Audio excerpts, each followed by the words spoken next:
This next one I identified with because I grew up on a little cattle farm in Missouri. We raised purebred Angus cattle. And we also had a little feeder operation to keep a kind of an even cash flow. And so I identified with this guy. He was a cattle farmer from a little town outside of Kathmandu, Nepal in the Himalayan mountains. And according to his obituary, he never saw a doctor, never set foot in a hospital. He smoked 2 packs of cigarettes a day for 120 years. He wasn't a vegetarian, raising cattle. He ate red meat every day. And in April of 1998, he died at age 141. When he was a young man, he led the first land survey team around Kathmandu in 1888. The last one I want to share with you tells a lot of stories. It's one of my favorite obituaries. It's about an Iranian woman by the name of Mazumi Dosti, and this was published in the Rocky Mountain News Wire Service out of Denver, Colorado in January of 1995. It said, Mazumi Dosti died at age 161. Now, this seems pretty outrageous, but you have to give a lot of credibility to this obituary because she was survived by 6 living children ranging in age from 120 to 128. They hadn't even left home to go to college yet. I thought this was a very profound observation by her oldest son, Gholam. Her oldest son said his mother had never visited a doctor, never taken any prescription medications or over-the-counter medications. She only used herbs during her life. Now, do you think she had access to vaccinations when she was a child? Did any of her kids get vaccinated? No, they were born up in a little rock hut up in the mountains of a village, Kalatin Bala, in Khorasan province in Iran. Okay, and I guarantee you she was functional till very close to her death because they don't have nursing homes, and they're not just going to find some way to give her IVs to keep her alive. They're in that rock hut. And so she had to be still able to snap beans and skin carrots and cook and sing lullabies to great-great-great-great-grandkids. And whatever she did sewed maybe. We all have these genetic capacity to live well beyond 100. Experts in longevity, experts in gerontology and genetics tell us. We all, every one of us, each and every one of us in this room has the ability to live well beyond 100. And the only reason why we don't, the shortest way to say it, is because we do too much of the bad stuff and not enough of the good stuff. That's the most succinct way I can say it. We all have the genetic capability to do it. One of the fascinating things to me is that we ask doctors about what to do for health and longevity. Now, if doctors knew what they were talking about, that would make sense.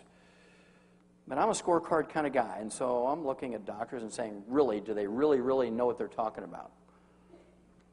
When my tape, Dead Doctors Don't Lie, which came out in 1994, I had a statistic in there from a small survey. It said doctors lived to be 57.6, and I rounded up to 58 to give them the benefit of the doubt, and doctors just went ballistic. Well, Wallach, you got to be lying. We don't live to be 58. We live to be 75 like everybody else.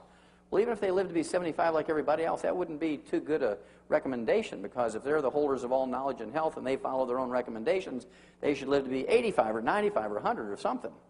Well, they didn't want to believe me, so they did their own study, and they came out 5 years later in 1999 with the answer to their study, and they found out that doctors in America lived to be 56. So I missed it by 2 years.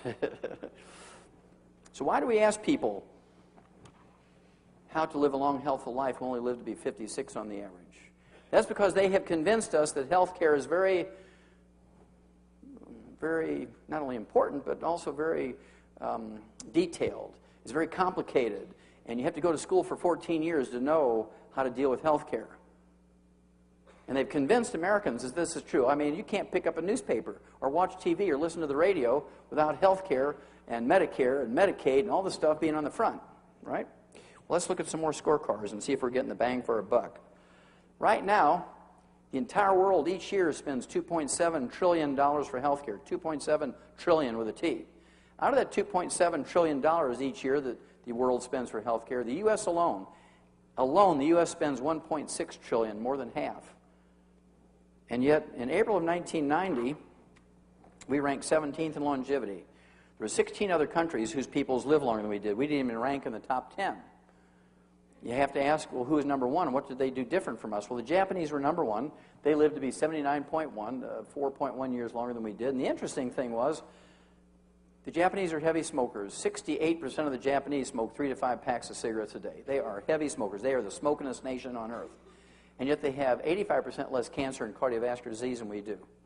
Japanese consume 12 to 15 grams of salt every day, an entire salt shaker per person. We're supposed to consume approximately 1 gram, 1,000 milligrams a day of salt, and yet they have 85% less cardiovascular disease than we do. We dropped 2 atomic bombs on the Japanese to end World War II. They've had more radiation per person than any other culture on Earth. Nobody cleaned it up. They've been wallowing in all the radiation in the soil and water and environment ever since we dropped the bombs on them. Nobody cleaned it up. And they have 85% less cancer than we do. And so I want to know what they know. In all this adversity, they're still living longer than us and are healthier than us. You say, well, maybe that was a bad study. It should be redone. Well, they did 10 years later, June of 2000. They reran the same study, and the Japanese maintained number 1. But they dropped from 79.1 down to 74.5. So this was our chance to catch up and surpass them with all this money we're spending. But instead, we dropped from 17th in longevity all the way down to 24th because we went from 75 to 70. There's now 23 other countries whose peoples live longer than we do. Now, you don't have to be a genius to figure out we're not getting the bang for the buck. You don't have to be a genius to say, well, maybe the medications we're getting aren't doing any good. Maybe the advice we're getting is not the best. No matter what the doctors tell us, we're going the wrong direction, so you can't deny these facts, okay? You can't deny the facts.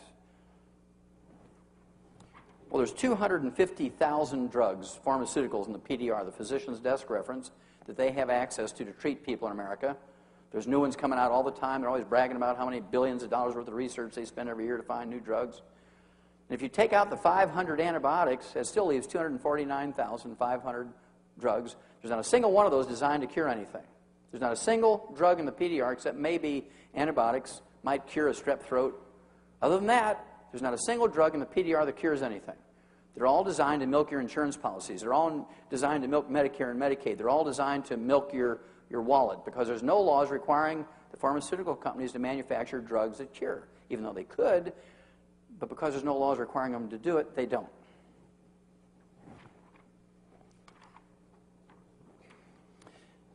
This just came out in January of this year. Health spending has biggest surge in 11 years. We're going to jump right over here and say, U.E. Reinhardt, a health economist at Princeton, said, the increase in healthcare spending is no surprise. This is what the American people asked for when they abolished managed care. And what he said there was this. For about 8 years, the cost of healthcare stayed the same when there was managed care. Doctors didn't like it because managed care kept them from doing unnecessary tests. Managed healthcare kept them from doing unnecessary surgeries and writing prescriptions for unnecessary drugs. And they didn't like it because it cut their income in half. They weren't getting the kickbacks anymore. And so they began to whisper to their patients, you know, there's an economist, there's a bookkeeper making decisions what tests you should have and what drugs you should get and what treatment you should have. It should be my job. I'm a doctor. It should be my job. And after a while, people said, yeah, it should be the doctor's job. Why is some bookkeeper doing that? And so they convinced the American public that managed care was no good, and so people then complained to their legislators who then voted it out. And, of course, their workplaces went to other things other than managed care. And immediately when managed care got dumped, health care doubled and tripled, and it's just going up like a skyrocket because now there's no controls on the doctors.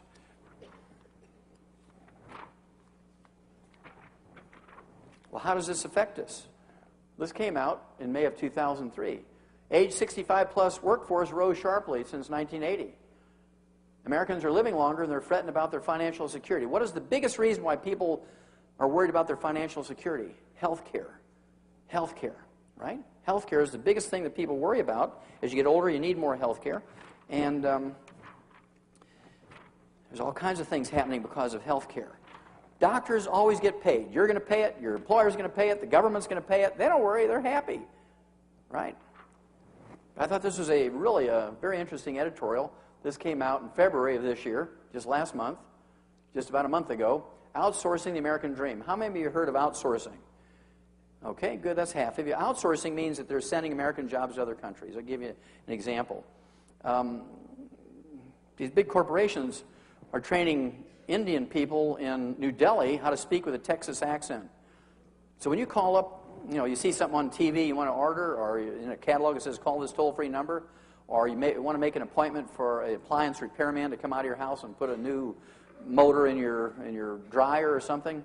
When you call up, they say, howdy, ma'am, how y'all doing? Because they've taught these guys in Pakistan and India how to speak with a Texas accent. How can we hip you? It only rings 3 times, and they pick it up in New Delhi, India, and they take this order.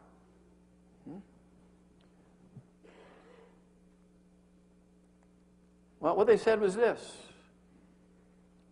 By the time 2006 comes, between 35 and 45% of current full-time IT jobs, which are these information technology jobs, will be sent overseas. This amounts to 14 million jobs.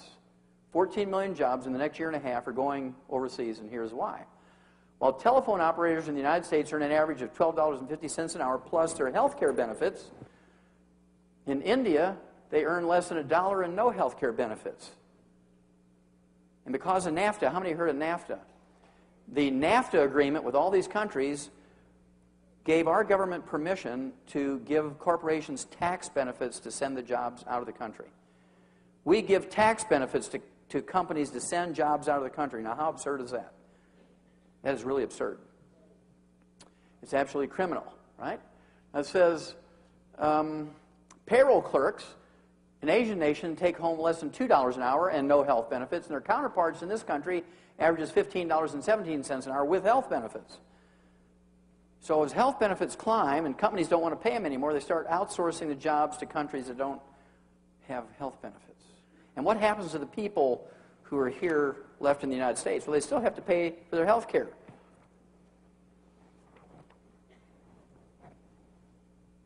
This came out in June of 2003. Study finds doctors skip key steps of treatments. Doctors fail to take about half the recommended steps for treating common illnesses, such as high blood pressure and diabetes, suggesting that health care in the United States isn't nearly as good as many people thought. Well, that's not a new belief, right? This came out in October of 1999. Doctors say they'd lie to get insurers to pay. This is a study done in 8 cities, 169 internists, and they presented this to the annual meeting of the American Medical Association conference, annual conference in Los Angeles in October of 1999. And I'm just going to go over 2 of them. This is actually quite a thick report. I'll go over 2 of them. It said 58% supported lying so a severely ill 55-year-old could get a coronary bypass, even though her pains were not becoming more frequent as the insurer required during the managed care days. Now, if your pains are not becoming more frequent and the degree of pain remains the same, this is called stable angina. And how many of you heard of nitroglycerin? Yeah, for 30, 50 cents treatment, you can put a nitro tab under your tablet. It may cost you $6 to $10 a month to deal with the pain. And as long as the frequency is the same, the pain level is the same, you can do that forever. And also, how many of you heard of Dean Ornish? Well, Dean Ornish was an MD, PhD from Harvard Medical School. He did a great double-blind study where he took hundreds of people with 85% and 90% blockage of their 3 main coronary arteries, and he put them on a restricted diet, gave them some supplements, gave them low-impact exercise like yoga and swimming, and in 6 months' time, all their arteries were open 100% without surgery. This was impossible according to surgeons. The only way to deal with blocked arteries in the heart is to do a bypass, right? There's no way you can do that with diet and exercise and supplements. And so they made him do it again. Another double-blind study worked, results exactly the same. Well, what a doctor should say today when somebody comes to them with angina, stable angina, say, look, let's get on a Dean Ornish program. It's actually going to cut your food bill in half. Save a little money here. We're going to get you on a little nutritional program, supplement program, do some yoga. You can do that for free at home. Well, here's a $10 tape. You can learn how to do these yoga exercises. You come back in 6 months, and if you're improved, we'll just keep doing the same thing. If it gets worse, then we'll consider the surgery. But there's no doctors who do that. Doctors kind of lie a little bit, but they want you, well, worse than that, they want God to believe that they're lying on behalf of Mabel or Ruth or Roy. He says, Lord, you know I'm lying, but it's not because of me. I'm lying because the mean old managed care insurance companies won't let Roy have a triple bypass. And Roy needs a triple bypass, so forgive me, Lord, because I have to lie for Roy. Now, why is that doctor lying? Is he lying for Roy's behalf? No, he's lying for his own behalf. He wants the $85,000. Keep that cash flow going.